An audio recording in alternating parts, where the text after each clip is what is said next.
We are just a few days away from the official grand opening of Rock and Roller Coaster starring the Muppets, and there's a whole lot to talk about. From repurposed animatronics to brand new state-of-the-art animatronics, this ride is coming alive with Muppety goodness, both for good and for bad. What does this mean for fans of Muppet Vision 3D who may have been holding on to hope?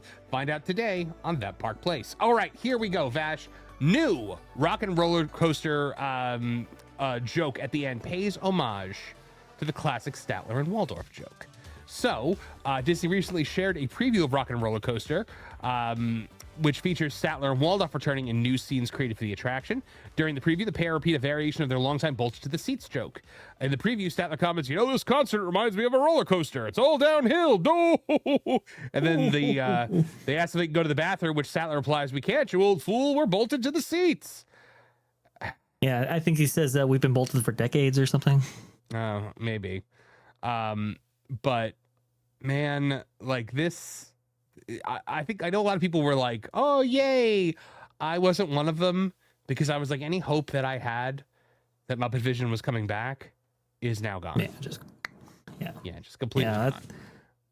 A lot of the propping as well, it looks to be transferred over here, and there were many of it in joke made of Muppet Vision 3D, which is unfortunate to see, given that, like you said, it's probably unlikely that these will return. Now, the Statler and Waldorf thing, pretty cool that they dressed them very similar to how they actually were in Muppet Vision 3D. Very, very good reference there, I think. But the disappointing thing here, Marvin, at least when examining the POVs, now you're going to play it on a video that shows it, not when you're actually on the ride, but on the side, right? Right. Here it looks pretty good, but when you're on the ride, I mean, I've not seen a POV that has caught them talking to you directly. Yeah. I just see them passing by. You know, this concert reminds me of a roller coaster. How's that? It's all downhill. Also, did you notice how, like, they're not really, like, moving, just kind of their heads are going like this? Like, that's not great. Like, they were gesturing and stuff in Muppet Vision. And they're like a screen, right? It's not like audio animatronic characters. I think they are audio animatronics, aren't they? Really? Be here. It looks like it's the audio animatronics. Don't Yeah, understand that's why audio they even animatronics. bought tickets. We have time to go to the bathroom before the next song? We can't, you old fool. We're bolted to the seats. Yeah, I'm pretty sure those are the actual animatronics from Muppet Vision. Really? Wow, That's what it looks like to me. That's interesting. Okay. Some other things they've included the Jim Henson Muppet in there, which I was just like, oh, all right, I guess that lives there now. And it's like, this isn't a ride that I ever like I'm gonna frequent because I don't like upside downy roller coasters. So like to me, it's just like, all right, well, I've lost all this stuff now. Yeah, that's most unfortunate right there. Yeah. But you know what? Let's take a look at a full ride POV. So this one is from the DSNY newscast. And you see outside here, the Swedish Chef food by Swedish Chef, which we talked about recently, as well as the gaudy guitar that they have out there, which I mean, that is really ugly. A lot of gray there. A lot of gray. Yeah, it's not great. Not great. So going in, all right, we've got these here. We've got these posters. Electric Mayhem posters, horns 24/7. Can you picture this? Wait, what for Zoot? You know, these look cool. I like this. This is it's a cool thing. We're going inside. All right, I'm going to turn on the sound here just so that we can get.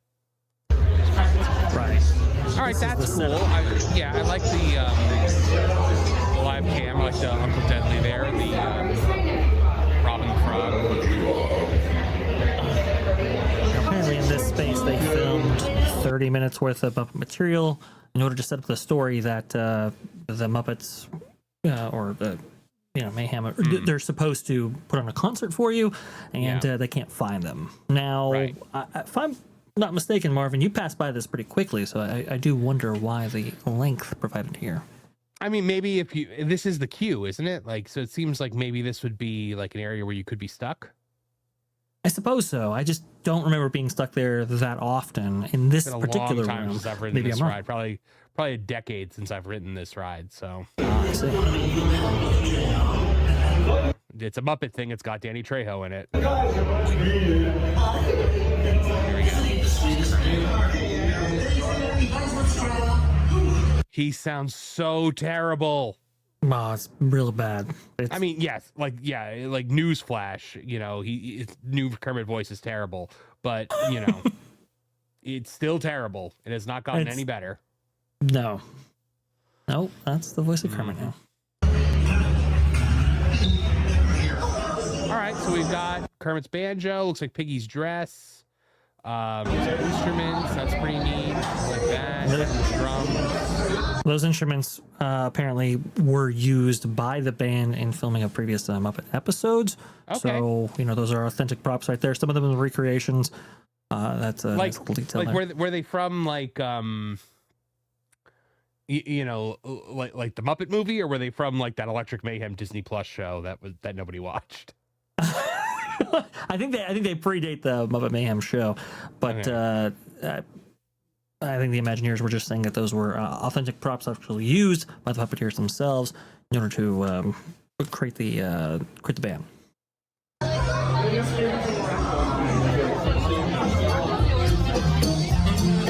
Okay, now this is neat. Right away, I like the penguins at the mixing board. I think that's pretty cool. They're using the screen to show the Mayhem band, which is great. But this scooter animatronic, we really got to focus on that because it's amazing. Yes. Please keep moving all the way across the room. Your man is easily distracted. Practicing here. There's no sound from it. Oh, okay. There we go.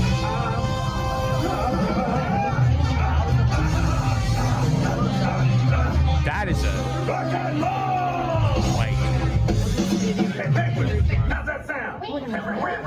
love the penguins. I like that the penguins have some fish chilling in a bucket there. Yeah, that's a nice touch. The penguins are cool. Now, obviously, there's a little bit of a difference between the actions of the penguins, which are pretty, they're pretty simplistic, versus Scooter. They're going like this, basically. Right. So a couple motions right there, but Scooter, like you said, is really good. Yeah, let's take a look. We're already very late. Whoa, look at all the looky-loos. Oh, hey, the VIP tour. Welcome, everyone. That's a phenomenal animatronic. Yeah. I got to hand it to the man. That is a really good animatronic. I am all in on that one. That's well done, Disney Imagineers. Like, that Scooter looks great. Obviously, I would prefer the original Scooter on a television screen from Muppet Vision 3D, which was actually the voice of the late great Richard Hunt. But beggars, choosers, and whatnot. Apparently, they filmed Scooter. They filmed the puppeteer actually working him and mocapped him, and so when recreating him in animatronic form, you're really getting almost a 1-to-1 of the puppeteer actually doing it, which is a very interesting thing because that's not quite the way they did the original Muppets for like Muppet Vision 3D, for example, the animatronic Muppets anyway. I think Jim Henson likened him to like really coming to life, right? And he thought that the animatronic technology was fantastic for his Muppets in order to remove some of the limitations. But here they've really gone kind of puppeteer Muppet heavy, which I guess provides some consistency between the Muppets that you actually see on screen and him. Is that kind of what they were going for? Yeah, I think so. I definitely think so. Let's see here. Okay. Here's Terrible Kermit. Wait, you have been at the studio this whole time? Indeed. We've been rehearsing for the big show. We're at the big show, and you were due on stage hours ago. Hey. I couldn't do a Kermit that bad if I tried. Yeah, it's like really I've tried to like do the Matt Vogel Kermit, and I can't, like, because it's just like I always just sound too much like Kermit when I try to do it. Why did you tell us we were late? But Gonzo. Right, wow, they love my stall. Can't get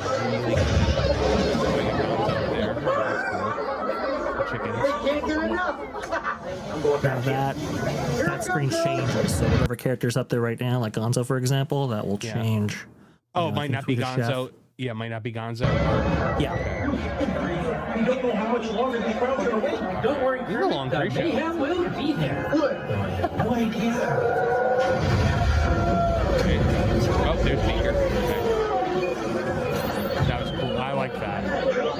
Dr. Honeydew? Excuse us, Beaker and I were just testing the latest innovation from Muppet Labs, the lengthy immediate emotion object. Limo. It's pronounced limo, actually. Nobody's gonna get the van here. Factoring in the current traffic conditions. You got a bit Okay, we got fast forward. We got places to be and people to run. All right. So there's our inciting event of the attraction. Right. Now we're all going to go through and get on the ride. Okay, there go the cows and the chickens.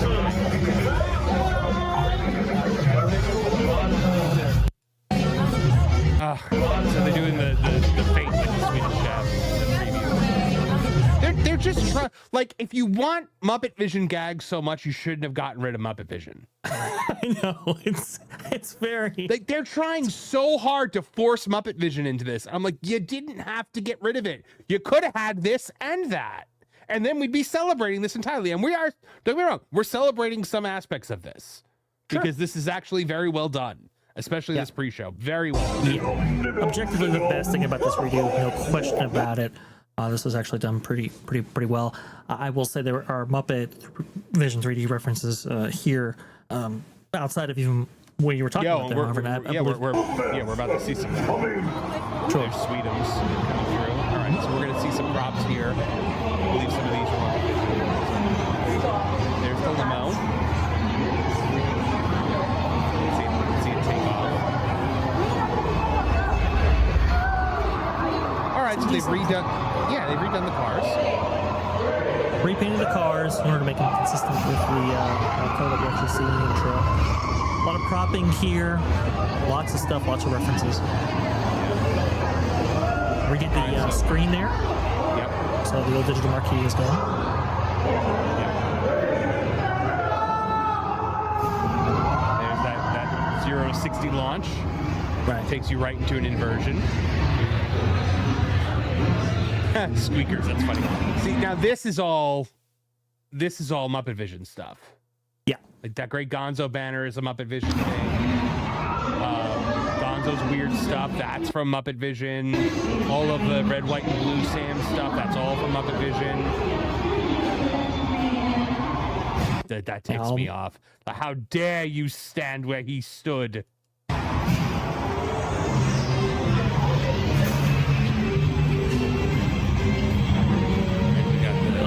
This stuff was pretty clever here. Yeah. Oh, there's the phenomenon.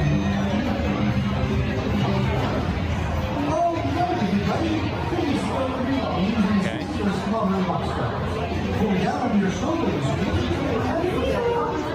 Oh, look, that's the Muppet Mobile Lab. Yep, the old Muppet Mobile Lab, which... That's cool. That's cool they included that. Absolutely. Apparently that was from the Imagineering Archives right there. That is the Mobile Lab that toured Epcot and Disney California Adventure back in the day, which is pretty good. You know. Now, Vash, some people might not know what the Muppet Mobile Lab is. You want to explain it? Yes. This was kind of their part of their living character initiative that they had for a while. The idea is to have like roaming audio animatronics that interacted with the audience and so forth. So it started at Epcot. Man, I want to say, what is it, mid-2000s perhaps is where the Muppet Mobile Labs kind of has its origins right there. I don't remember the exact dates. Let's have a look-see. Please, go ahead. There it is. Yeah, the idea was to have like free roaming audio animatronics to really liven up spaces and so forth. And they would actually speak. It was the same technology as Push. Right. They'd actually talk to you. Yep. They would actually talk to you, interact with you. Some of these would have games and so forth with them, which are pretty cool. And again, you could find this various times at both Epcot and Disney California Adventure, which was really, really awesome. I never caught it live. Not once. I lived here during some of the time. So yeah, they included the Muppet Mobile Lab. I think that's a really cool inclusion. I agree. Also, proof that they're never going to actually bring that back ever. Nope. It's going to be right there. Yep. This is where it lives now. Thing about this, right? Yep. I loved the Living Character Initiative. Yeah. I don't know why they did away with it. Oh, it's kind of weird how they got rid of Mickey as well. Yeah. Don't even get me started on them getting rid of Talking Mickey.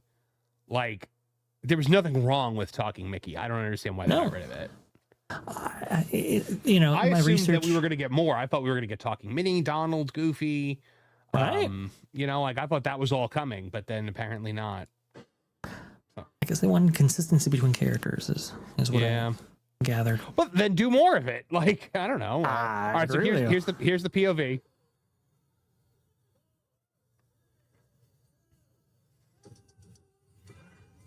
Zero to 60, right into an inversion. Of course, right now this just looks like a whole lot of darkness. Right, and the song playing on DSNY newscasts POV was a roller coaster, I believe. Mm-hmm. Something like that. I'll kill that just in case the music hits the copyright. But there's the Pizza Rizzo sign. Mm-hmm. What else we got? All right. There's Speaker that up there. Yeah.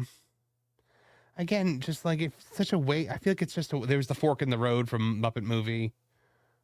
I just feel like it's kind of a waste because like they're not a roller coaster type property, you know? Like I don't know. This was always a weird inclusion to me. I understand it was kind of a make good for getting rid of Muppet Vision 3D that the Muppets would be featured somewhere. It's just I don't know if they really fit this attraction. Probably not. I mean, also, did you notice no Piggy at all in this? Yeah, there's like one Miss Piggy reference. Yeah, we just saw it. They just passed underneath it. And I mean, blink and you miss it, though. That's the only Miss Piggy reference that we actually see outside of her dress in the pre-show. Right. All right. So now we've arrived at the Electric Mayhem concert, I guess. So are we actually going to say? Oh, and then there's Statler and Waldorf. Yep. But they're not talking to you as you're passing by. They're not talking, and they're just going right by them. So, as far as overlays go, right? Is it better than Rock and Roller Coaster starring Aerosmith? I think it is, but honestly, I would agree with that. I would say yes, it is. Yeah, there's the Jim Henson. Yeah. There's the Jim Henson reference right there. I would have expected to be, now that we're over 25 years on. The disappointment that I have is outside of the pre-show and outside of some propping, there really wasn't anything to really elevate the experience. They could have very easily maybe redone the trains, for example, maybe new restraints, because that head knocking still exists on this very tired track, and that could have been alleviated a little bit with maybe a new restraint system or something to really kind of elevate this experience. Unfortunately, they didn't pursue much of that. I just think this... Oh, go ahead, please. I will say, while I do not think that this was necessary, I think they did a good job with it. Yeah. Like, don't get me wrong. I have issues with it from a perspective of like, I miss Muppet Vision 3D. It was my favorite thing ever. But yeah. I would have liked them to have gone farther. What would you have done differently?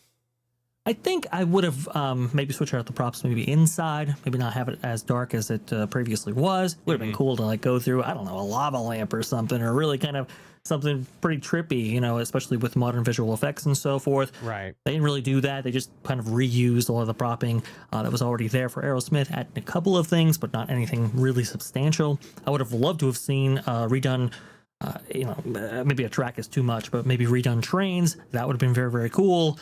It's just basically the same experience, just with a Muppet overlay, which I suppose that's what to expect. But I just would have loved to have seen them gone farther with it. Is kind of my only issue with it. The pre-show, objectively the best thing that they've done. Far better than I think the original Aerosmith pre-show was. Much more engaging, much more fun. Right.